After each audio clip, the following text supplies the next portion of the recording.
Hi, Jess. Hi, Joni. How you doing? I'm good. How are you? I'm doing good. Today, we have a very special guest who's actually the mother of a prior very special guest. For those that remember Savannah for our first siblings episode, this is Lara, Savannah's mother. Hello. Happy to be here.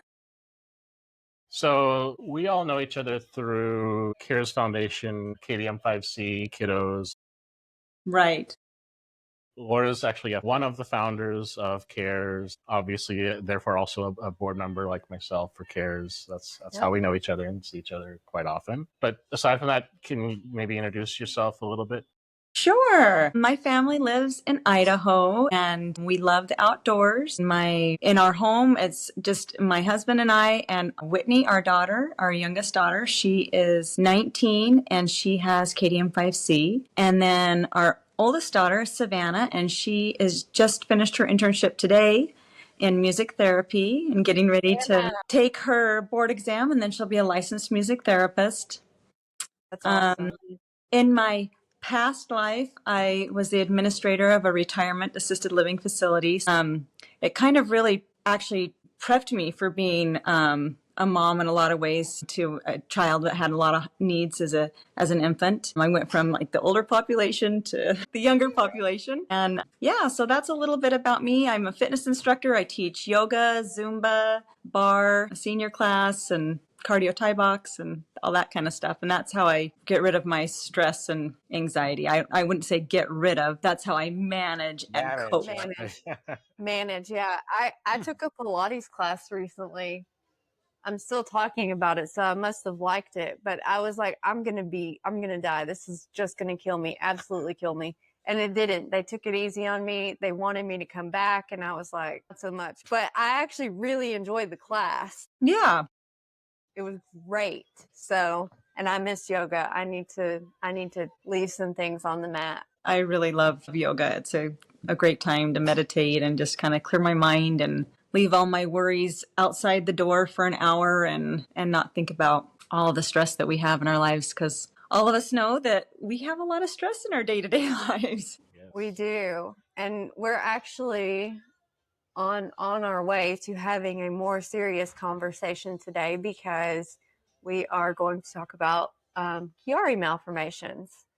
Yes. And you have firsthand experience with Chiari malformation and Whitney. Yes. So I can back into Avery's story, but I'd really like to hear your story and Whitney's story and how you guys went through this. So maybe let's start with, I don't know if you want to define Chiari or if you want me to talk through that. Sure. Did we want to do our strive and thrive? We'll do it at the end.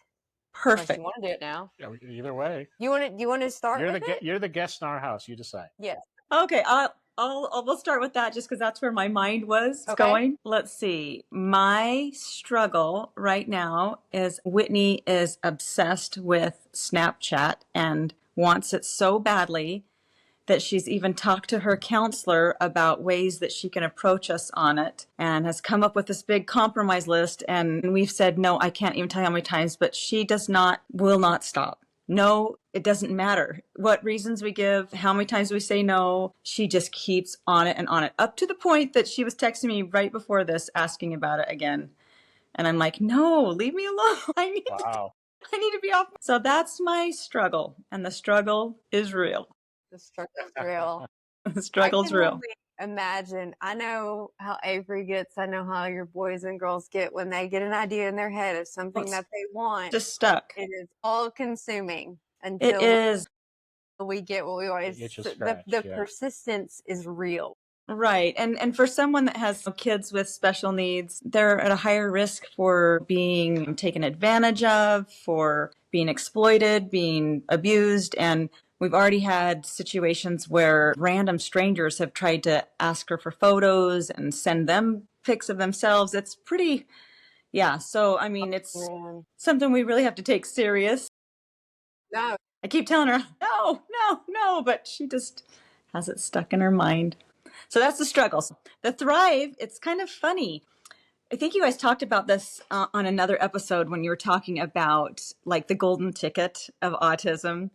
And And we do not have the golden ticket, and Whitney does not have autism. And we tried for a long time to get that diagnosis because we didn't have a diagnosis for 14 years. And the doctor gave us the diagnosis of pervasive developmental delay, and just so we could get services, and then she had her IQ, and then that's what qualified her for services was the IQ scores. But I guess what I'm talking about is this golden ticket. Sometimes we have to celebrate when our kids score low on tests, and I feel so bad saying that, but that's my thrive, is that Whitney had a hearing test last week, and her hearing is worse. And the reason why I'm excited about it, which is sad to say, is that the qualifications to be in the program that she's in increase when you're an adult. So your hearing loss can be more mild when you're 18 and younger. And then when you're 18 and older, you have to have a more significant hearing loss to qualify for the program. So the audiologist and principal called all excited. I mean, we were all excited. She's like, it's kind of sad that we're excited that her hearing is worse. And I'm like, I know, but she needs the services, Yes. So, yes. So that's our strive. That's her version of the golden ticket then, right? That is her golden ticket.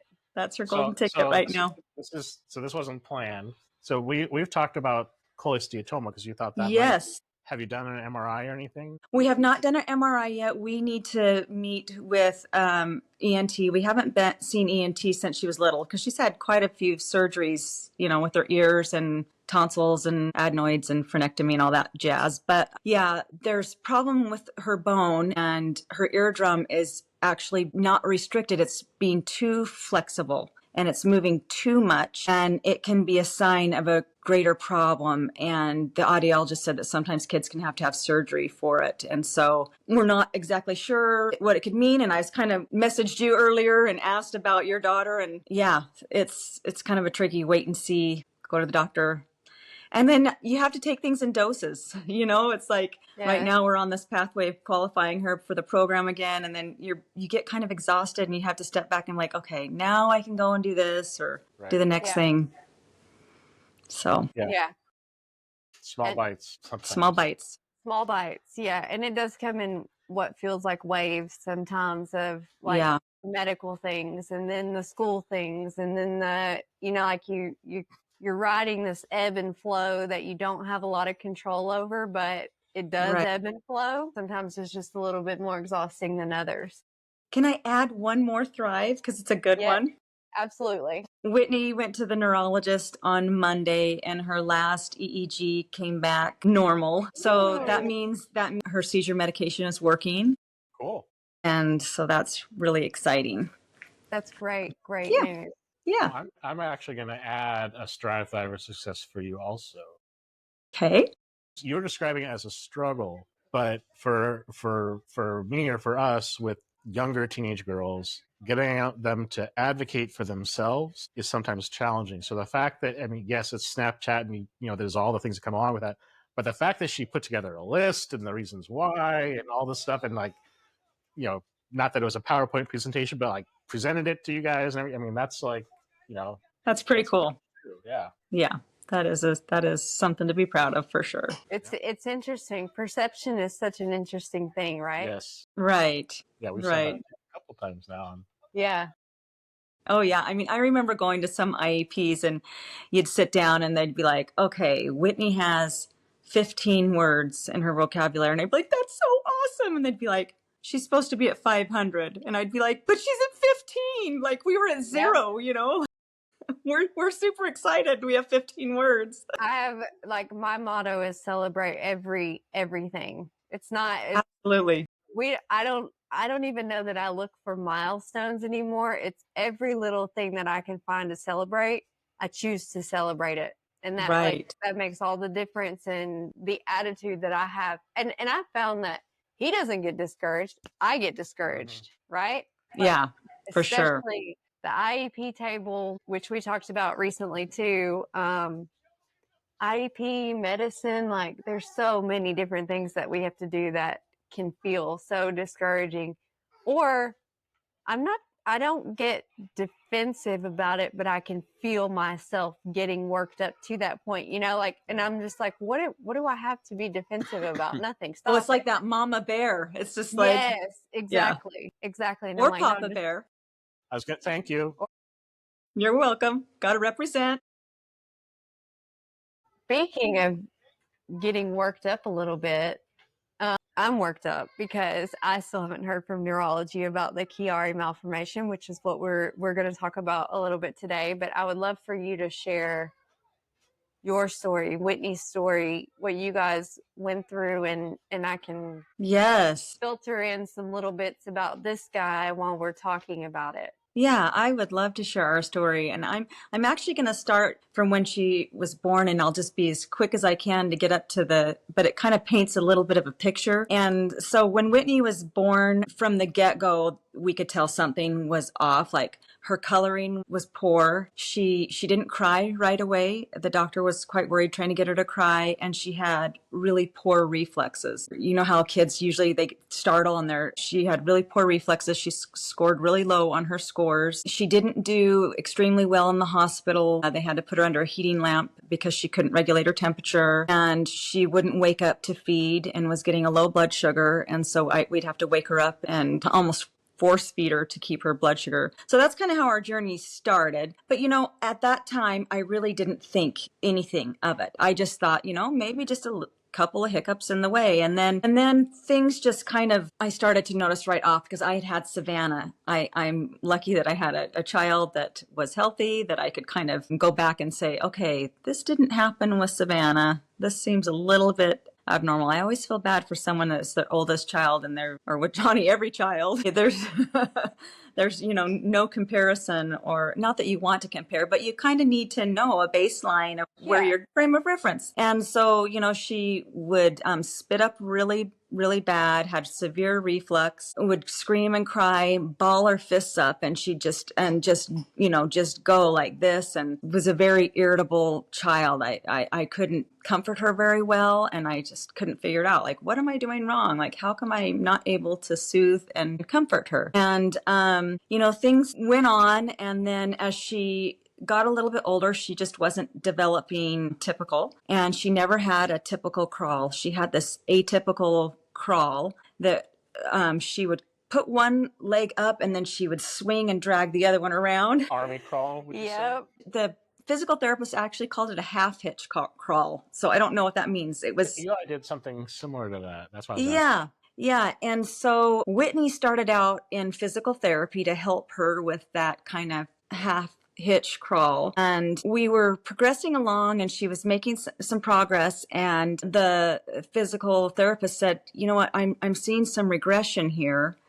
It seems like she's got spasticity in her legs. And for those of you that aren't familiar with spasticity, you usually have some type of neurological condition that is like impacting maybe your flow of your cerebral spinal fluid, or something that impacts the messages to your muscles and for coordination. And it can make your muscles tighten. It can make them fatigued and cause all sorts of problems.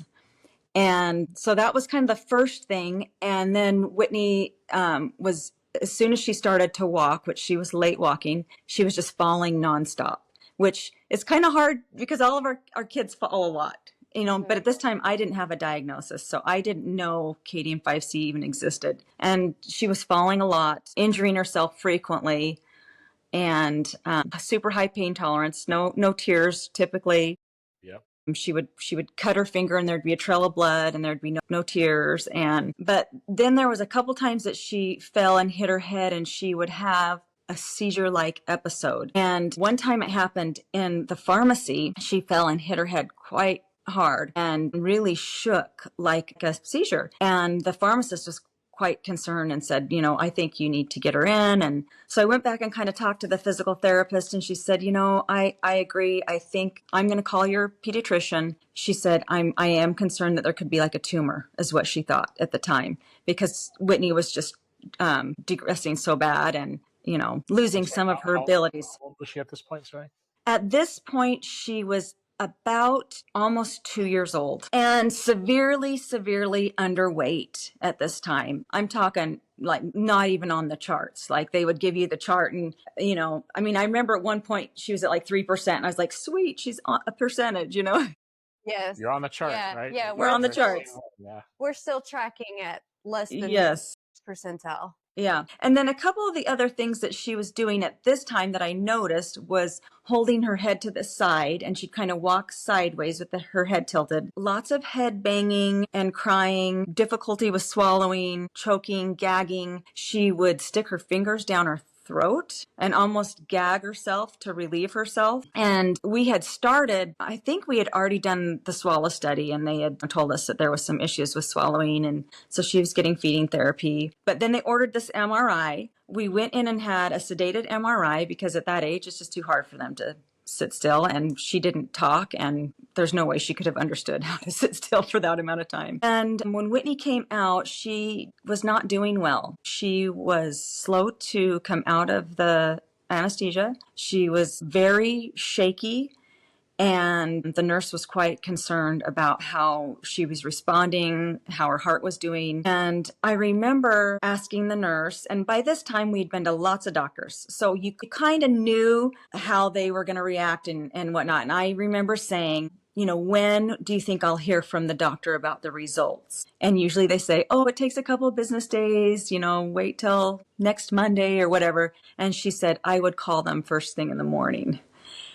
So, yeah. So I just kind of knew, and I'd had that feeling before I'd asked her, just because things were just not going well. And so anyways, get home, I call the next day, and the nurse that answered was either not educated or didn't read her chart or was trying to hide what the test said. So I called to find out, and she said, everything looks clear. It looks fine, but the doctor wants you to come in. So I didn't bring Jeff with me. I'm thinking, oh my goodness, I misread that nurse. Everything's going to be fine. And by now I was really good friends with the doctor. You see your doctors all the time with these little ones that have high medical needs. And so I walked in and he would not make eye contact to me. And then when he looked up, he had tears in his eyes, and he just said, Whitney has a Chiari Malformation and she's going to have brain surgery. And I'm sitting in this appointment by myself without my husband, no support. And,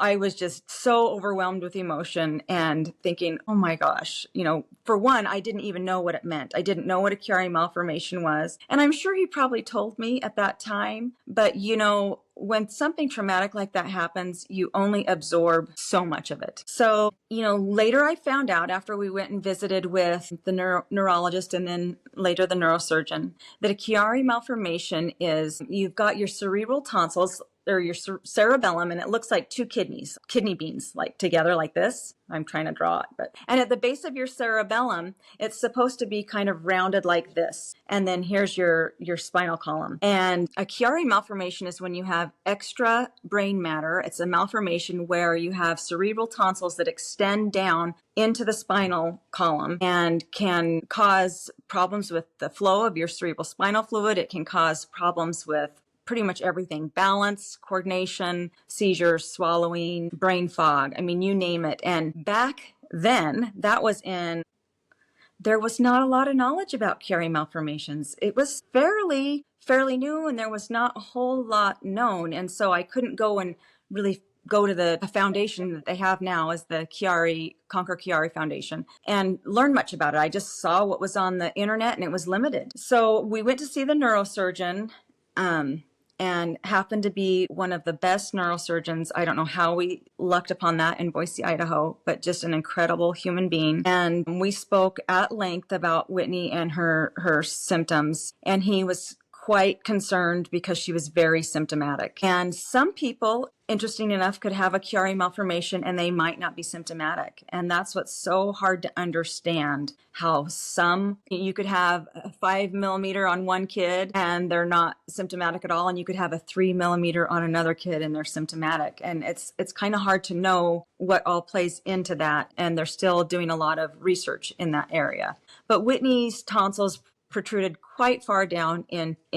And so he said, I want you to think about it, but I would like to have decompression surgery on her. And he wanted to do a more invasive procedure. So most kids or adults that have a Chiari malformation that's symptomatic that choose to have the surgery, they just go in and they give them more space by removing part of the skull and the upper vertebrae. And so that would be like a basic decompression. But because Whitney was so symptomatic, he wanted to go in and actually cauterize her cerebral tonsils. So in addition to removing the 2 top vertebrae and removing a big chunk of bone here, he cauterized the cerebral tonsils. When he got in there, her tonsils were firing like a piston, like in a car, like a piston, just going like this. And he said he'd never seen that before. So that explained why she was so symptomatic. They weren't just sitting there extending in here, they were firing. They were just sitting here going like this. It's almost like, I don't know if it was spasming or if it was because of the way the fluid was flowing and how it was trying to go through, and it just kept stopping, going. But he was quite fascinated by it, and he actually brought us pictures out of her brain and said, now, I know this is your daughter. I don't know if you can stomach this or not, but if you can, I'd like to show you her brain. And so we could stomach it. And so he showed us pictures of her brain.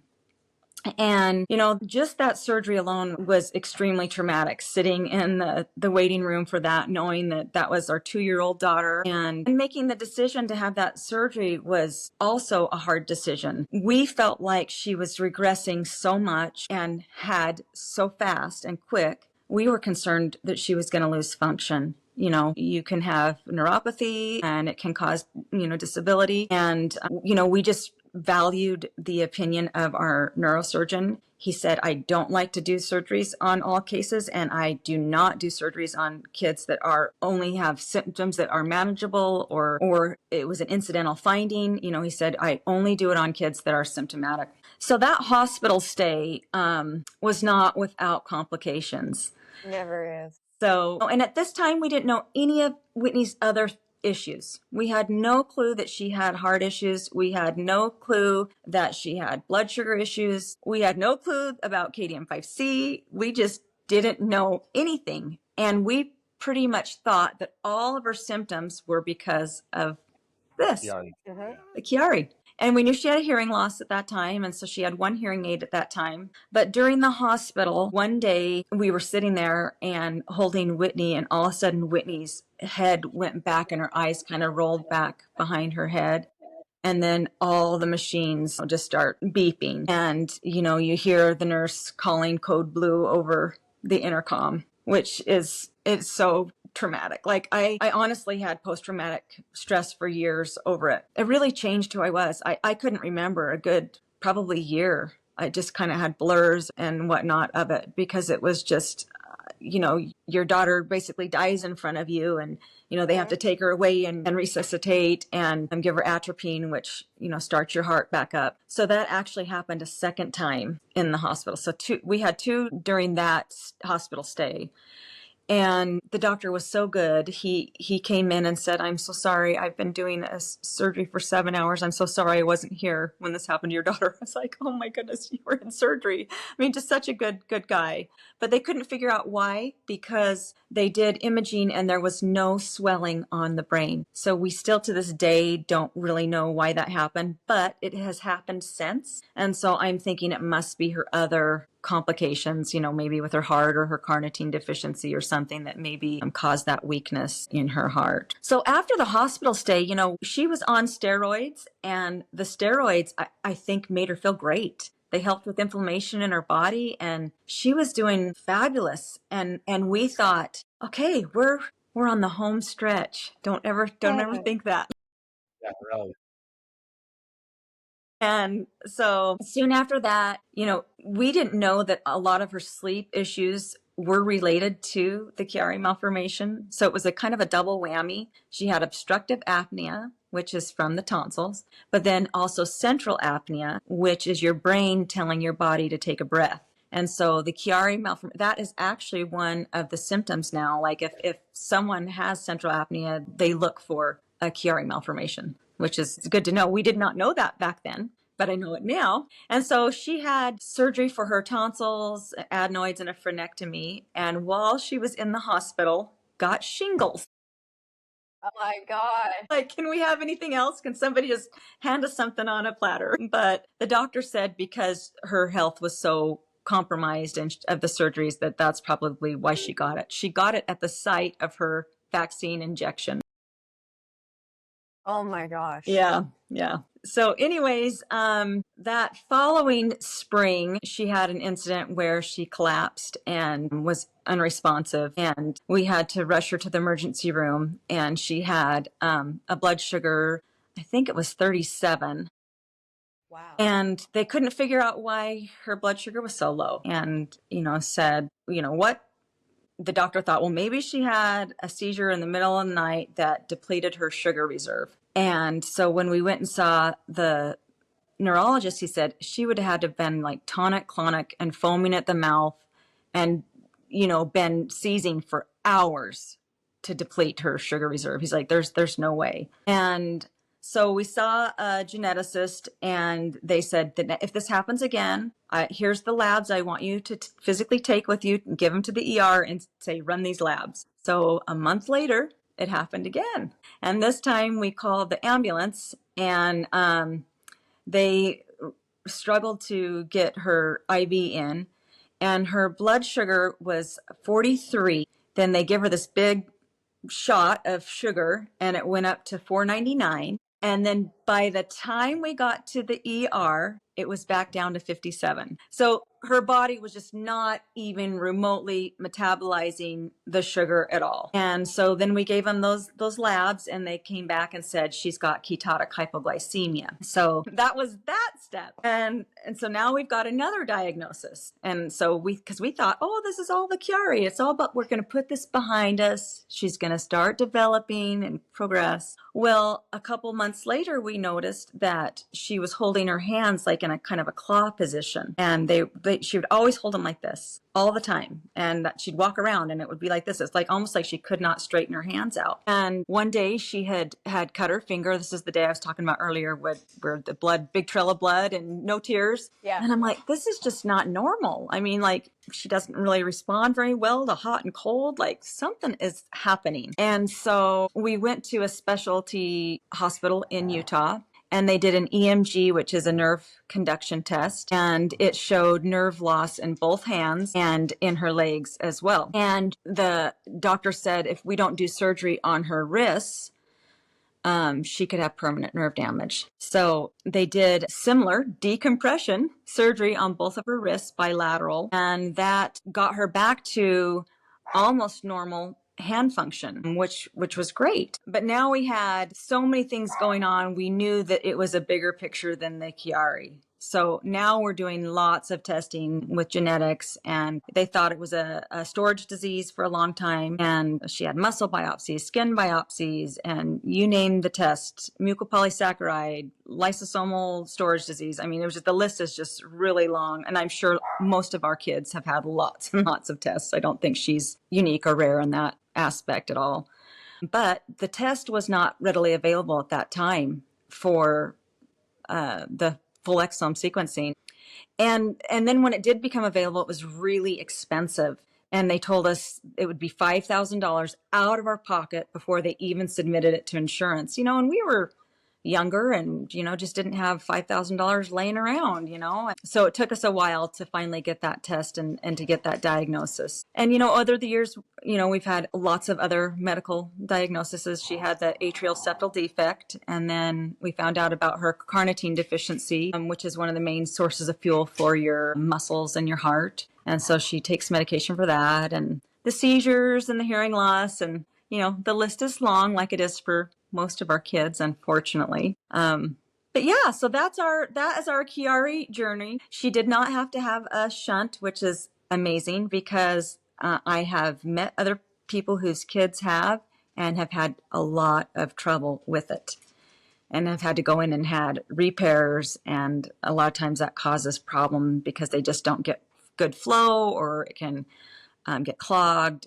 So she has not had complications since, and we've had to have imaging since then just to make sure things are okay. And then there's a couple times where she's hit her head and we're like, we probably need to check that out. But other than that, that's been our Chiari journey. And going back now and looking at the symptoms that are now on the website, I'm like, oh my gosh, it would have been nice to know this then, that so many things were linked to Chiari. And even when I went to Alberts and Einstein for that Rare Disease Day event and met with scientists and the pioneers that are working on KDM5C and the labs, all of them thought that Chiari malformation was not linked to KDM5C. And we always believed it was. So it was so validating when we finally got the journal article linking Chiari malformations to KDM5C. And it was just like, we knew it all along, all along. I felt it in my heart. I knew it. And, now it explains why Avery has it. And there's a couple other kids that have also had to have decompression surgery. And then there's another condition linked with that that's called tethered cord. Whitney, can I pause for just a minute and let the dog out? Yeah. I hope you didn't hear me telling my dog to not be a butthole. I hope you guys. We're gonna leave that one. We've said worse on this show, though. Yeah. I'm like, don't go out and be a butthole. Okay, let's see. What was I explaining? And then we can try and make a good transition back into it. What was it? Well, we were talking about the link between. Oh, the tethered cord. Tethered cord. Tethered cord. Yeah, there you go. Yes. So it was suspected that Whitney had a tethered cord for a long time, and that can cause spasticity. It can cause incontinence, and she was having some atrophy on one leg, is a lot smaller than the other, and she's got a leg length discrepancy where one leg is longer than the other.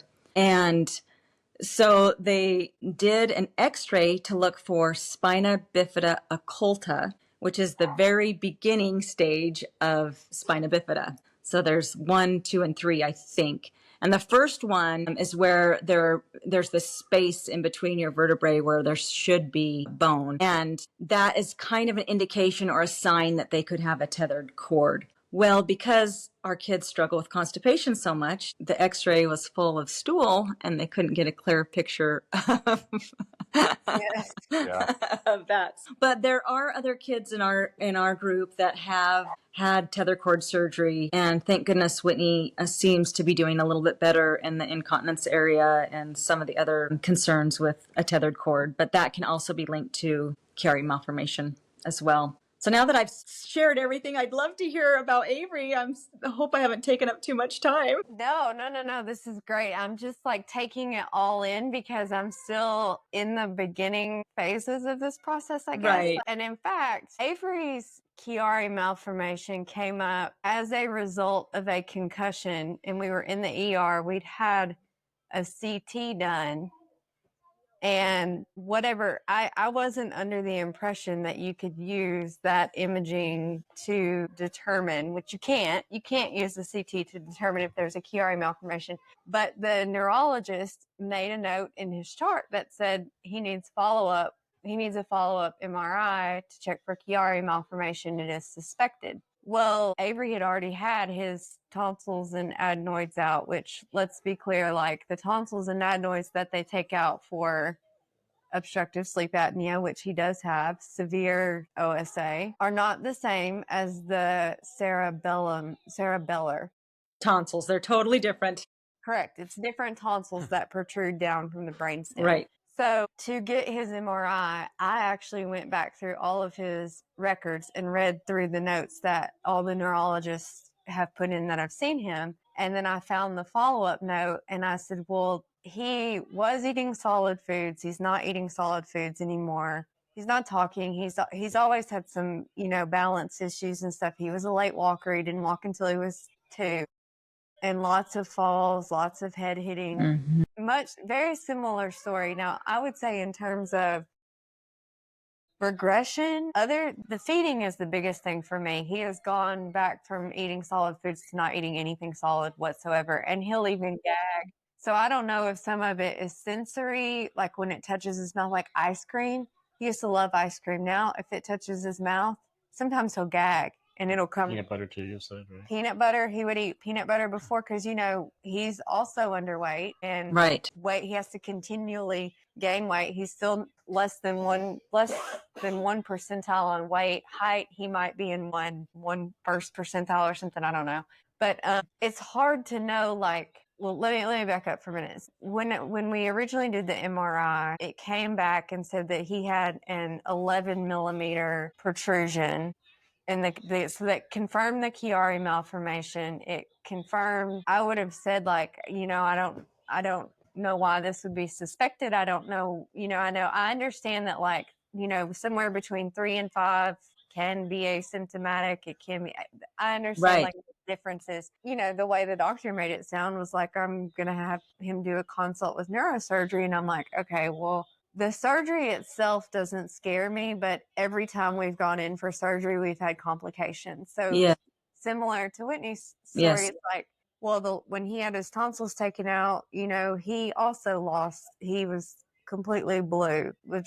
And I wasn't there for that, but I couldn't be in post-op, but they called me as soon as they could, and I'm like, this is terrifying. And it's like every time we have, so I'm getting worked up over a procedure that I haven't even heard anything about yet, because I'm already anticipating what could happen, and I'm the person that's there with him. So that's where we sit kind of today. And I'm still waiting on the neuro consult. And I don't know if it's because he has so much going on that it's not a priority. I don't even know if it's fair to say that it's not a priority so much as I'm like weeks in the waiting. Like, I had to wait for the MRI and advocate for that. And then that's what I was going to call. I mean, the MRI itself, that's what I was going to call. I mean, you had to put, despite it sounds like other reports like, oh, we suspect this. Yes. You had to really push for that MRI. I did. And I contacted neurology because we see a neurologist. He's had a 24-hour EEG. He does show potential for seizure activity, although we've not seen one on the EEG yet. And we could start medication. I opted not. But they want to, treat things as they come up. And I'm like, well, this did come up. It came up a year ago, and this is where we sit a year later. And I'm still kind of waiting to find out what's going to happen, which, we were talking about before this is like, we're also in between states and in between coverage. And I'm like, do I go home to have the procedure done? And do we keep this insurance, or do we try to move everything here? And is he going to have to go through the MRI again?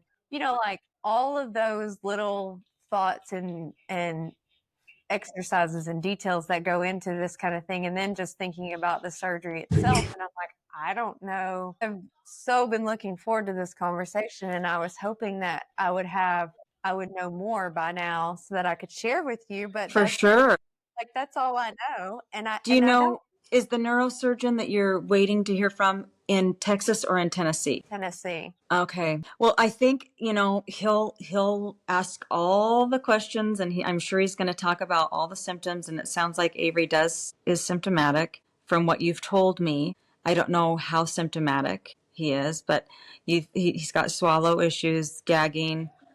Yes. What about Whitney had hoarseness of her throat, and like when they went down and looked at it, her vocal cords were really red and looked almost damaged. And that's from the Chiari malformation. It causes reflux really bad and can damage those vocal cords. So a lot of times they'll kind of get their voice gets hoarse. Does he have a hoarse voice at all? He hasn't, but he has a baseline cough, and coughing is a part of Chiari. So all of that. So he does like a Pepsid he does Pepsid or famotidine, an inhaler, and an allergy medicine, all of which is to help keep the inflammation down and to help with like all the kind of like baseline things that we have going on. But it's hard to know like what is technically baseline versus what is something new versus what's a regression. The swallowing is the number one thing that I would say is a regression for him, because we have worked so hard at feeding to keep him, off of an NG tube or some type of feeding tube. And so to have gotten so far, and now, I mean, macaroni and cheese is the most solid thing I can get him to eat. And it's hard. That's really tough. And then when he chokes on it, he gets scared. He doesn't want to try new things, or I don't know if he wants to try new things or if he's just scared of choking and he can't, it's kind of like and he can't tell you. And so you're right. Yes. And he's going to school, and he just started a new school, and it's like, okay, how much fortunately, he does have people on his team at school now that are familiar with Chiari, and that helps. But it's still like, okay, how? And I know you said this earlier, like you made the decision to move forward with the surgery and to like put that decision in our laps as parents we see our kids and we see things happening with them, and then to have to make that kind of decision knowing what you're going into with your experience with surgery and stuff, it's just a difficult position. It's very difficult to navigate. And I think for us, what helped is the confidence of our neurosurgeon. He was confident that the surgery was needed for her, and he was confident that he could help relieve her symptoms and help her feel better.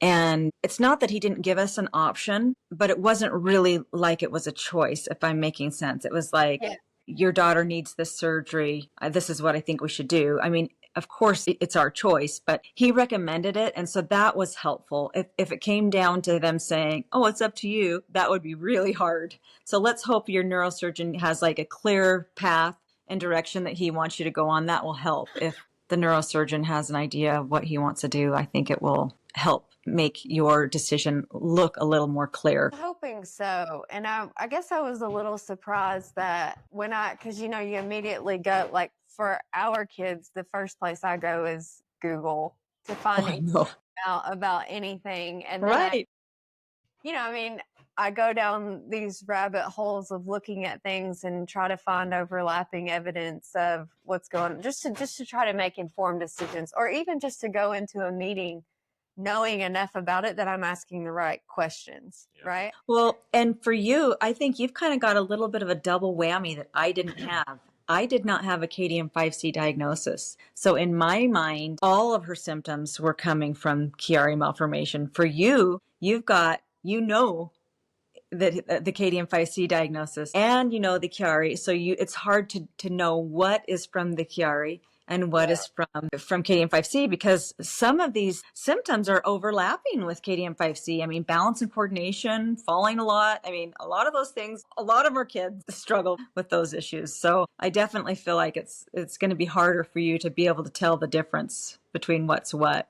Does he exhibit signs of headache or head pain, like any head banging or crying or? Sometimes. Yeah, but I mean, you mean the head for the head banging? I mean, that seems like the headaches. I would say like when he sneezes. I'll text you. Thank you. Sometimes when he sneezes or coughs, it looks like he winces, which he's never done before, which leads me to believe something is hurting him. Yeah. And I've tried to pay more attention to that. Like once you notice something, you can't turn it off. You kind of dial into it and turn it up a little bit more just to figure You're it like out. Hyper vigilant and super aware of everything. Yes. Yeah. And so that's how I've been. But I don't want to do that to the extent that I'm like mapping symptoms to whatever we're trying to figure out. But at the same time, I'm like, okay, well, we know it's this. And I know like the swallowing is evidence that, you've seen, and 11 millimeters doesn't sound like much, but 11 millimeters in your head, lot. where there's a lot of space, that's a lot. It's a lot, and especially on a pediatric child. Yes. Well, and the thing that you haven't mentioned is the time span from when it was not that to when it was. A year. Yeah, a year. Yeah, that to me is, I mean, it seems significant. I don't know how they'll feel about it, and it would be nice to have their input for sure.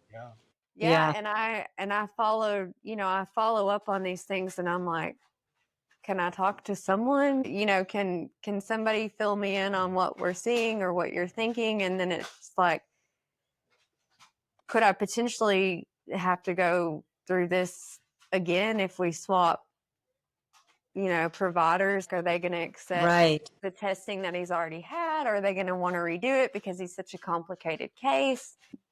That's like, I can understand. And I guess, were we talking about second opinions and when you were talking about the concern of like, well, I'm in the middle of swapping, from Tennessee Medicaid to Texas, and what would that look like if he has to go through the process here again? And I for me, I mean, Avery's not my child, but, we know him very well and obviously care about him a lot. to me, I saw that as an opportunity for a second opinion. Not that it's going to say, oh no, there isn't a Chiari malformation, but just to get another read on it, right? Right. Even if you have to do, in my view, even if you have to redo the imaging, I see that as a benefit because having gone through different things, with our kids and CT scans, MRIs, or whatever, X-rays, all the things, I'll take as much data as I can get to make an informed decision, for sure. Yes. Well, the good news is they can share MRI imaging pretty easy. Oh, they really can. Sometimes it depends on if hospitals will give the rights up to another hospital, but a lot of times they'll release the imaging to you, and so you can have access to it to give it to your. That's what I had asked about. That's the one thing. So I have done nothing but like dote on Vanderbilt for taking such good care of us. And I did ask for the imaging because I'm like, we're in transition and I would like to have my hands on these things so I can pass them along and kind of speed up this process should we have to change. And they're like, you can't have your imaging. What do you mean I can't have my imaging? Like I can't get access to it? I had your reaction because I have all of our kids. Yeah.